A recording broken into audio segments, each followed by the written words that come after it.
Hey guys, welcome back to our channel BKVA vlogs. అందరూ అలా ఉన్నాను, నేను కూడా చాలా బాగున్నాను.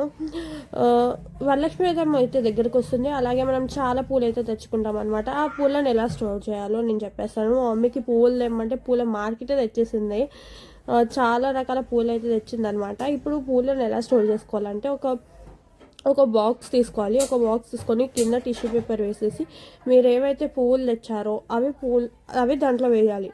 అవి వేసిన తర్వాత మళ్ళీ టిష్యూ పేపర్ వేసి నీట్గా కవర్ చేయాలి. ఈ ప్రాసెస్ చేయడం వల్ల మనం పెట్టిన పూలు తొందరగా అయితే ఖరాబ్ కావన్నమాట. మంచిగా స్టోర్ అయితే చేసుకోవచ్చు ఒక 15 days దాకా. మేమైతే ఎక్కువ పూలు తెస్తే ఎప్పుడు ఇదే మెథడ్ అయితే ఫాలో అవుతాము. మీరు కూడా ఈ మెథడ్ ఫాలో అవ్వండి. ఈ మెథడ్ ఎలా ఉందో కూడా కామెంట్ చేసి చెప్పేసేయండి. Please do like, share and subscribe. ఈ వీడియో నచ్చితే ఒక లైక్, ఒక షేర్, ఒక సబ్స్క్రైబ్ చేసుకోండి అబ్బా. ప్లీజ్ లైక్ చేసుకోండి. బాయ్.